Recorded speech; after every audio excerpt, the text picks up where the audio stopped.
Hi, this is Srinivas Soleti. Welcome to Political Talk Show.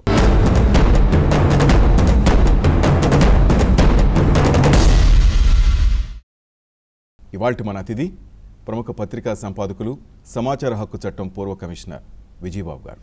నమస్తే విజయబాబు. విజయబాబు గారు, కేటీఆర్ ఒక comment చేస్తున్నారు. మోడీ గ్రాఫ్ పడిపోయింది, 16 సీట్లు మావే, 16 ఎంపీ సీట్లు ఇక్కడ మావే, కేంద్రంలో కీలక పాత్ర పోషించబోతున్నాం, ఇక మోడీని మేము బతిమాలాడాల్సిన పని లేదు, కేంద్రం మెడలు ఉంచి సాధించుకుంటాం ఏ విషయమైనా అంటున్నారు. నిజంగా మోడీ గ్రాఫ్ పడిపోయింది. ఆయన ఇంకో మాట కూడా అన్నారు, ఎర్రకోట మీద కూడా వాళ్ళ జెండా రెపరెపలాడిస్తాం, గులాబీ జెండా రెపరెపలా. ఇప్పుడు గతంలో ఈ నినాదం ఏంటంటే కమ్యూనిస్టులు అంటుండేవాళ్ళు, నా చిన్నప్పుడు నుంచి వినేవాడిని, ఎర్రకోట మీద జెండా ఎగరేస్తాం. ఇప్పుడు అసలు వాస్తవానికి ఏంటంటే ఎర్రకోట మీద ఏ జాతీయ జెండా తప్ప ఏమి ఎగరదు, ఏ పార్టీ అధికారంలోకి వచ్చినా ఎగిరేది జాతీయ జెండా. సో అక్కడే అది సింబాలిక్గా కూడా కాదు కదా, అనటానికి కుదరదు. సో అది బహుశా విజయగర్వం కావచ్చు, లేకపోతే అపరిపక్వత కావచ్చు, ఆలోచనారహితమైనటువంటి ఇది కావచ్చు, ఏదైనా కూడా అసలు ఎలా సాధ్యం? 16 సీట్లతో భారతదేశపు దీని మీద ఒక ప్రధానిగా కానీ, లేదా ప్రధానిగా ఎవరంటే వాళ్ళ మెడలు వంచటమో లేకపోతే గోడలు వంచటమో, ఏమిటి ఈ డైలాగులు ఏంటి, ఇదేంటి? భారతదేశంలో తెలంగాణ అనేటువంటిది ఒక రాష్ట్రం. అలాంటిది జాతీయ రాజకీయాల్లో ఒకవేళ మీరు క్రియాశీలకంగా ఉండాలి అంటే, ఒక భాగస్వామిగా ఉండాలంటే ఉండొచ్చు, చెయ్యొచ్చు. లేదు మీకున్నటువంటి మీ రాష్ట్రం నుంచి వచ్చేటువంటి సంఖ్యాపరంగా అధికారంలోకి వచ్చినట్టు కూటమితో మీరు జతకట్టినట్టయితే మీకు ఒక మంత్రి పదవి, 2 మంత్రి పదవులు ఏదో వస్తాయి. బహుశా వ్యూహాత్మకంగా ఆ ధీమాతో కానీ, ఆ ఆత్మవిశ్వాసంతో కానీ, ఆ నమ్మకంతో కానీ, లేకపోతే మితిమీరినటువంటి విశ్వాసంతో కానీ ఏం చేశారంటే వీళ్ళకి మంత్రి పదవులు ఇవ్వకుండా రిజర్వ్ చేసి ఉంచాడు ఆయన. అంటే పార్లమెంట్ ఎన్నికలు అయ్యేంత వరకు కూడా అటు హరీష్ రావు గారికి కానీ, ఇటు కేటీఆర్కి కానీ మంత్రి పదవులు ఇవ్వకపోవడం, ఇదంతా చూసినట్టయితే ఏంటంటే వాళ్ళకు ఉన్నటువంటి over confidence, self confidence, what ever it is, ఏమిటి, రేపు పార్లమెంట్ ఎన్నికలు అయిన తర్వాత కేంద్రంలో అధికారంలోకి వచ్చేటువంటి పార్టీతో మనం భాగస్వాములు అవుతాం, అయినప్పుడు ఏంటంటే మనకి కూడా మంత్రి పదవులు వస్తాయని, ఇది ఏదో ఒక ఆలోచన. ఇంకా దాన్ని సరే ఇప్పుడు it is too early to comment, కానీ ఏదో వినిపిస్తున్నాయి, ఆ రకమైనటువంటి దీంట్లో ఉన్నారు. But nothing wrong at all.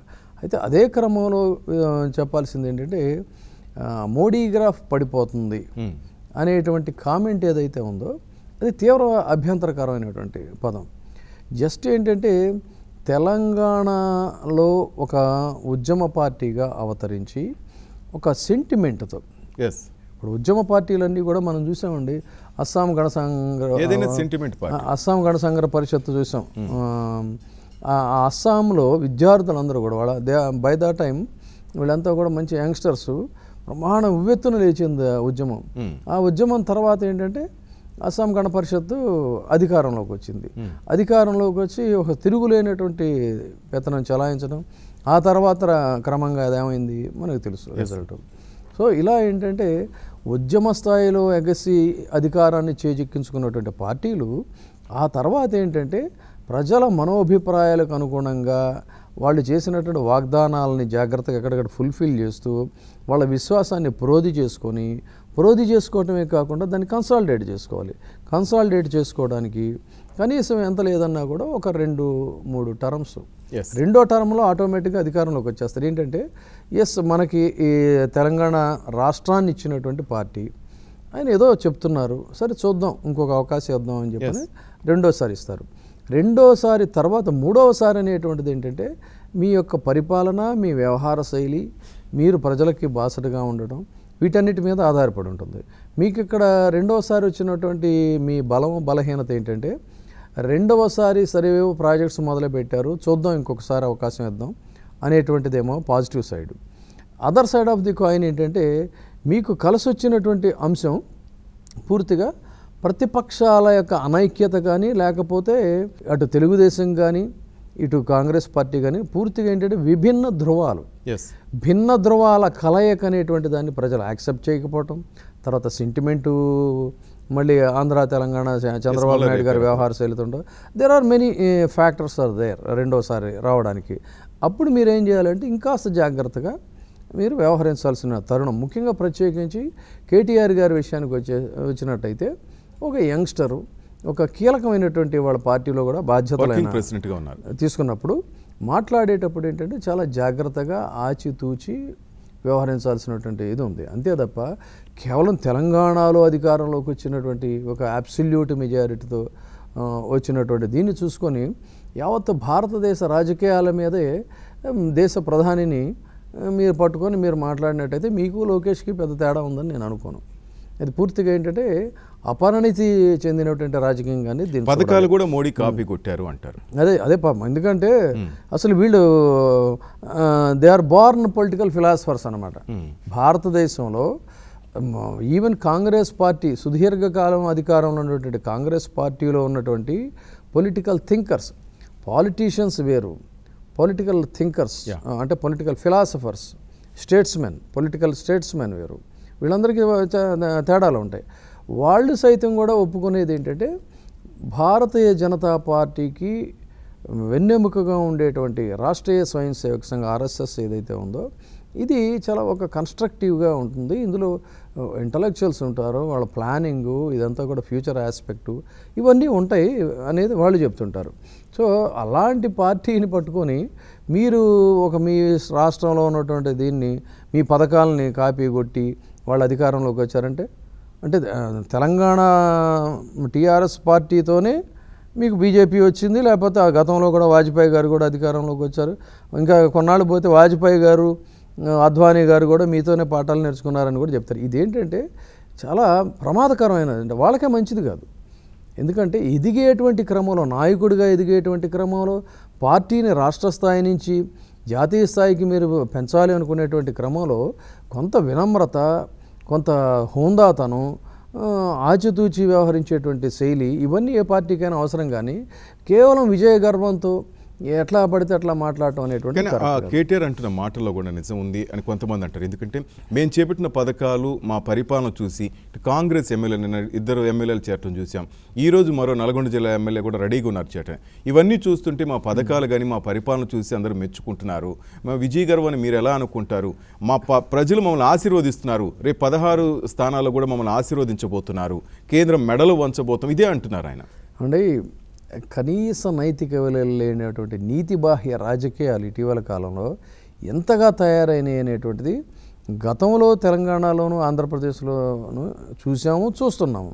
ఈ ఆయారం గయారంలో నిస్సిగ్గుగా స్పీకర్ ఫార్మేట్లో లెటర్ ఇచ్చినా కూడా తీసుకోకుండా వాళ్ళకి మంత్రి పదవులు కూడా కట్టబెట్టేటువంటి అప్రజాస్వామిక స్థితి, ప్రజాస్వామ్య అపహాస్యం పాలు చేసేటువంటిది, రాజ్యాంగ స్ఫూర్తిని చంపేసేటువంటి ధోరణి ఉభయ తెలుగు రాష్ట్రాల్లో యథేచ్ఛగా సాగుతూ ఉంటే ఇదేదో తమ ఘనకార్యంలాగా డబ్బా కొట్టుకుంటూ ఉంటే అంతకంటే దారుణమైన పరిస్థితి ఇంకేమైనా ఉంటుందా?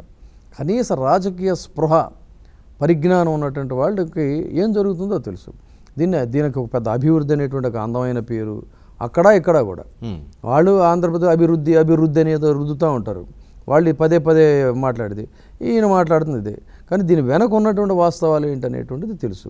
కాబట్టి ఒక నిబద్ధత కలిగిన రాజకీయాలు, రాజకీయంగా ఎదగాలనేటువంటిప్పుడు రాజ్యాంగం పట్ల మనకు ఉన్నటువంటి విశ్వాసం, గౌరవం, ప్రజాస్వామ్యాన్ని గౌరవించే స్థితి ఇవన్నీ వాళ్ళు ఈ ప్రాంతీయ పార్టీలో ఉన్నాయంటారా? లేదు కదా. సో అలాంటిది మేము ఎర్రకోట మీద జెండా ఎగరేస్తామని చెప్పటం ఏంటి? తర్వాత ఈ 16 సీట్లతోనో లేకపోతే మీకు వచ్చేటువంటి 13+1 మీ ఇష్టం, మీరు ఎన్నో చెప్పుకుంటున్నారు ఫిగరు. ఈ సీట్లతో మీరు దేశ రాజకీయాలను మీరు శాసిస్తానంటే ప్రతి రాష్ట్రంలో కూడా అదే అవుతుందిగా. It is possible. తర్వాత ఇంకోటి మీరేమనుకుంటున్నారు, మీరు నరేంద్ర మోడీ గారిని మీరు విమర్శిస్తున్నారు, రాహుల్ గాంధీ గారు మీతో కలిసి వచ్చే పరిస్థితి లేదు, జాతీయ స్థాయిలో మీరనే ఫెడరల్ ఫ్రంట్ అనేటువంటి దానికి ఎక్కడా అసలు మొలక కానీ మొగ్గ కానీ లేదు మీ ప్రయత్నాలు. ఆల్రెడీ ఎన్నికలు ముంచుకొచ్చేసిన పరిస్థితి. సో ఏ రకంగా మీరు కలలుగంటున్నారు చెప్పండి. ఒక లాజికల్ ఇది ఉండాలి కదా, ఒక రేషనలిస్టిక్ డిస్కషన్ ఉండాలి, ఒక లాజికల్ కన్క్లూజన్ ఏదైనా ఉండాలి మీ ఆశలకి ఊహలకి వీటన్నిటికీ. ఎక్కడ కనిపించట్లేదు కదా. ఈ దేశంలో డెఫినెట్గా ఏంటంటే ప్రధానంగా ఏర్పాటయ్యే కూటమిలో ఒకటి అత్యంత బలమైనటువంటి పార్టీ, దేశంలోనే కాదు ప్రపంచంలోనే బలమైనటువంటి పార్టీ బీజేపీ. ఈ డెమోక్రటిక్ కంట్రీస్లో బీజేపీ ప్లస్ ఇతర మిత్రపక్షాలతో ఎన్డీఏ ఇప్పుడు ఏదైతే అధికారంలో ఉందో డెఫినెట్గా మళ్ళీ అదే అధికారంలోకి వస్తుంది. పోనీ మీరు అనుకుంటున్నట్టుగా చూసుకున్నట్లయితే రెండవ బలమైనటువంటి కూటమి జాతీయ పార్టీగా ఉన్నటువంటి కాంగ్రెస్ పార్టీ, కాంగ్రెస్ పార్టీతో పాటు కలిసి వచ్చేటువంటి మిత్రపక్షాలు. ఇవాళ వాళ్ళ పరిస్థితి చూసినట్లయితే ఆల్రెడీ బీజేపీతో ఉండేటువంటి మిత్రపక్షాలన్నీ కూడా డిక్లేర్ చేసేసాయి, మాకు ఒక షేప్ వచ్చేసింది.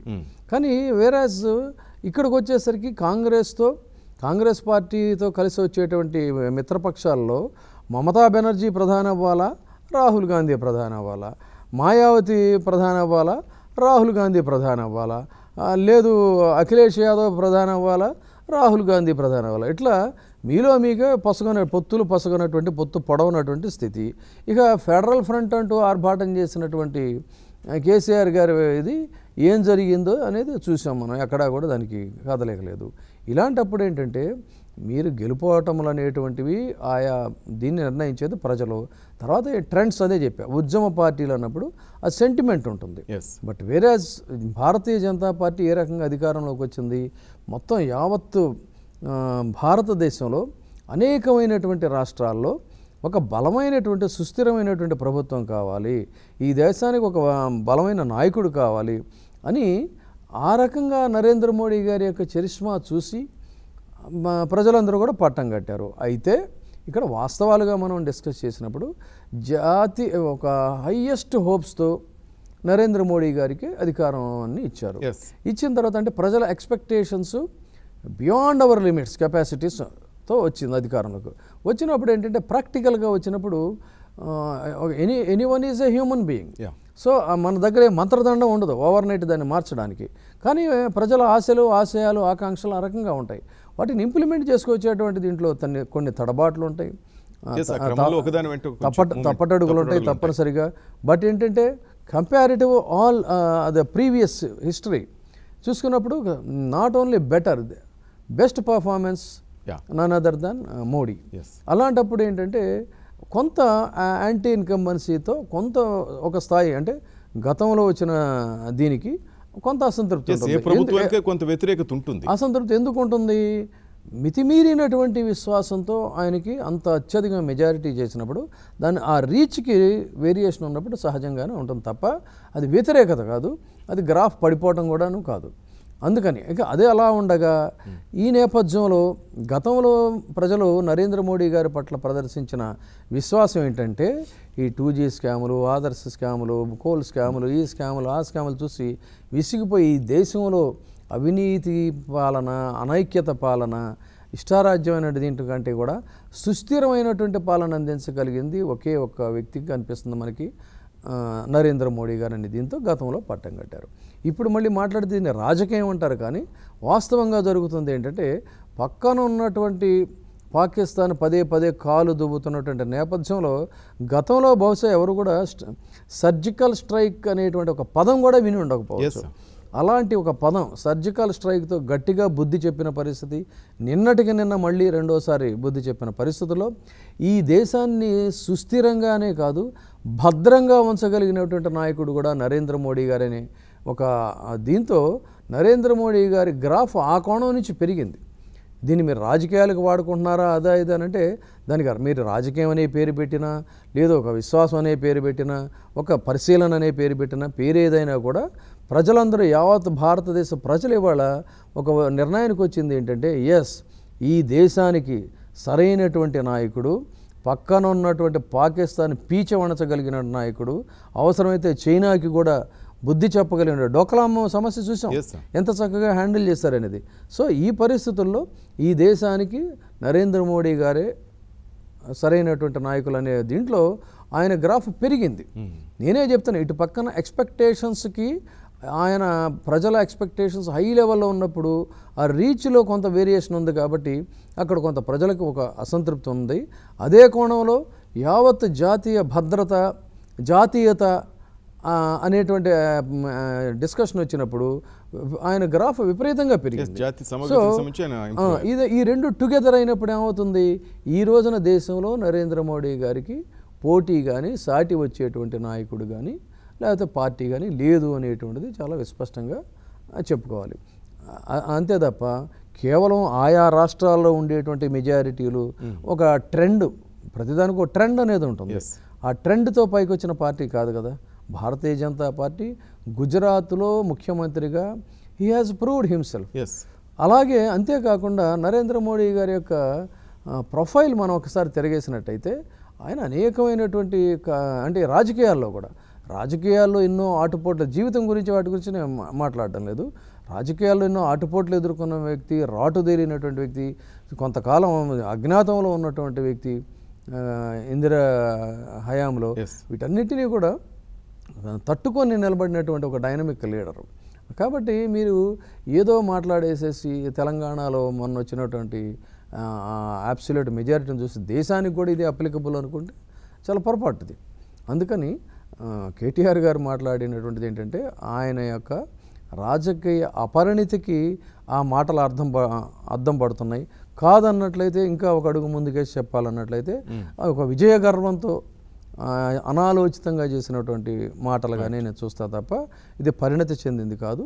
ఒక పార్టీ నాయకుడిగా ఆయన కార్యనిర్వాహక అధ్యక్షుడిగా ఈ పార్టీని ముందుకు నడిపించే క్రమంలో రేపు భవిష్యత్తులో నేను చెప్తున్నాను, ఈ రోజున మీరు మీ రికార్డ్ చేసి పెట్టుకోండి ఇవాళ మన టాక్. రాబోయేటువంటి కాలంలో ఏ నరేంద్ర మోడీ గారిని అయితే మీరు విమర్శించారో, ఏ పార్టీని అయితే మీరు ఇది అన్నారో, డెఫినెట్గా మీరు ఆ పార్టీతో జాతీయ రాజకీయాల్లో మీరు కలిసి రావాలి అన్నట్లయితే ఆ పార్టీతో మీరు కలిసి నడవాల్సిన పరిస్థితి వస్తుంది. కాబట్టి ఏదైనా కాలు జారితే వెనక్కి తీసుకోవచ్చు, మాట జారితే అది రికార్డ్ అవుతుంది. అందుకని ఎదిగేదే క్రమంలో ఉన్నప్పుడు ఏంటంటే అటువంటి మాటలు మంచిది కాదని నేను ఆయనకి హితవు చెప్తున్నాను. నేను వ్యతిరేకంతో భావంతో చెప్పట్లా, ఎందుకంటే ఆయన గ్రోయింగ్ లీడరు, ముందు ఎదగాల్సిన వ్యక్తి.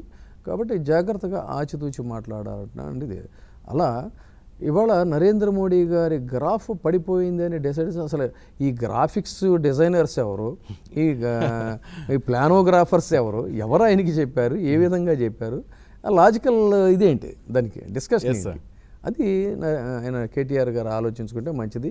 ఇదే తరహాలో అటు ఆంధ్రప్రదేశ్లో కూడా ఆయన వయసు ఎంత, ఆయన అనుభవం ఏంటి, రాజకీయాల్లో లోకేష్ మాట్లాడుతున్నటువంటి ప్రేలాపనలు ఏంటి, ఇవన్నీ కూడా రికార్డ్ అయినాయి కదా ఇక్కడ. ఎందుకంటే అటు జాతీయ పార్టీలు, అధికారంలో ఉన్నటువంటి జాతీయ పార్టీలతో రాష్ట్రాల్లో ఉన్నటువంటివి ఒక ఇచ్చిపుచ్చుకునేటువంటి సంబంధాలు కలిగి ఉండాలి, స్నేహపూర్వక వాతావరణంలో ఉండాలి. నిరంతరం ఘర్షణ పడినట్లయితే దానివల్ల నష్టపోయేది ఏంటంటే రాష్ట్ర అభివృద్ధి కుంటుపడుతుంది. అదేమంటే అక్కడ ఏపీలో మాట్లాడుతుంటారు పదే ఏమని, మీ జేబులో డబ్బులు ఇస్తున్నారా, మేము ఇక్కడ పన్నులు కడతామంటే పన్నుల్లో మా వాటా ఇది అని చెప్తారు. పన్నుల్లో నీ వాటా రైటే, మరి రాష్ట్రాన్ని ఎలా నడుపుతున్నావు? ప్రజల పన్నులు కడుతుంటేనేనా, లేకపోతే మీరు దోచేసినటువంటి డబ్బులన్నీ ప్రజలకు ఖర్చు పెడుతున్నారా? అక్కడైనా పనులే, ఇక్కడైనా పనులే, ఇక్కడంతా ప్రజలదే పరిపాలన. మీరు ఓన్లీ ఏంటంటే just your the representatives of the people. కానీ దురదృష్టం ఏమవుతుంది, ప్రాంతీయ పార్టీలు వీటిని పర్సనల్ ఎస్టేట్స్ కింద ఫీల్ అవుతున్నారు, సంస్థానాల కింద ఫీల్ అవుతున్నారు. ఆ సంస్థానాలకు వీళ్ళు ప్రభువులు అనుకుంటున్నారు.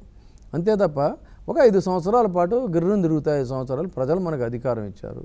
ఈ అధికారాన్ని జాగ్రత్తగా నిలబెట్టుకొని వాళ్ళ విశ్వాసాన్ని చూరగొంటూ మనం నాయకులుగా ఎదుగుదాం, మళ్ళీ వాళ్ళకు ఒక భరోసా కల్పిద్దాం అనేటువంటి స్థితిలో ఉండాలి. కానీ పూర్తిగా వీటిని పర్సనల్ ఎస్టేట్స్, మేం చెప్పిందే వేదం, మేం చెప్పిందే శాసనం అనేటువంటి పరిస్థితి అయితే మాత్రం అది కరెక్ట్ కాదు. పైగా ఇక్కడ డెమోక్రసీ గురించిను వాటి గురించి మాట్లాడే అర్హత ఉభయ రాష్ట్రాల్లో కూడా కోల్పోయారండి. ఎప్పుడైతే మీరు ప్రతిపక్షాలని, ఆ పార్టీల్లో గెలిచినటువంటి వాళ్ళని రిజైన్ చేసి వచ్చి, ఇప్పుడు పార్టీలు మారటం, అభిప్రాయాలు మార్చుకోవడం ఇవన్నీ ఎవరు కాదనరు. అయితే దానికి ఒక ప్రొసీజర్ ఉంది. ఆ ఎమ్మెల్యేలు రాజీనామా చేసి మీ పార్టీలోకి వచ్చి మళ్ళీ ఫ్రెష్గా మీ పార్టీ గుర్తు మీద పోటీ చేసి గెలిస్తే మీరు మంత్రి పదవులు ఇస్తారా, లేకపోతే నెత్తి మీద పెట్టుకుంటారా, అది మీ చాయిస్. కానీ ప్రజలు ఒక మ్యాండేట్ ఇస్తున్నారు, ఫలానా పార్టీకి ఆ పార్టీ మేనిఫెస్టో, ఆ పార్టీ సింబల్ మీద వాళ్ళు ఓటేసి అతన్ని గెలిపిస్తే వాడిని మీరు తీసుకొచ్చి కోడిని బొట్టలో కమ్మేసినట్టుగా మీ పార్టీలోకి తీసుకొచ్చి వాడిని కమ్మేసేసుకొని వాడికి మంత్రి పదవి ఇచ్చి మీరు నీతుల గురించి మాట్లాడతారు, ప్రజాస్వామ్య విలువల గురించి మాట్లాడతారు, రాజ్యాంగం గురించి మాట్లాడతారు, జాతీయ నాయకుల మీద ఏమో అవాకులు చవాకులు పేలుతారు. ఇప్పుడు మరొక కామెంట్ ఏంటంటే 17 సీట్లు ఉన్నాయి తెలంగాణలో సార్. అవును, 17 సీట్లు 16 మేము సాధిస్తామంటారు. ఆ ఒక్క సీట్లో కూడా మీ అభివృద్ధిని చూసి ప్రజలు మీకు ఎందుకు ఓటేరు, ఎందుకని మీ అభ్యర్థిని నిలబెట్టలేరు అని అడుగుతున్నారు చాలామంది. నేను అదే చెప్తున్నాను. ఇప్పుడు నేనేది అదే గెలుపు ఓటములు అనేటువంటివి దానికి రకరకాల రీజన్స్ ఉంటాయి. ఒకటే కేవలం ఏంటంటే ఇవాళ మనం గెలిచామంటే గెలిచిన ప్రతివాడు గొప్పవాడని, ఓడిపోయినటువంటి వాడేమో వాడు అసమర్థుడనో లేకపోతే చెడ్డోడని అనుకోవటం రాంగ్ కాన్సెప్ట్. గెలుపుకి ఉన్నటువంటి ప్రాతిపదిక ఏంటంటే ఫర్ ఎగ్జాంపుల్ తెలంగాణ ఉందండి.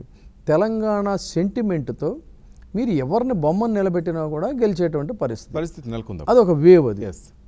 ఓకే, అలాగే నాకు గుర్తున్నంత వరకు నేను స్టూడెంట్ లీడర్గా ఉన్నప్పుడు వావిలాల గోపాలకృష్ణయ్య గారు పెద్దలు ఎవరు చెప్పినా ఇవాళ ఆయన్ని గ్రేట్ లీడర్ అని చెప్పి అంటారు. అక్కడ కూడా హీ వాజ్ ఏ రియల్ గాంధేయన్.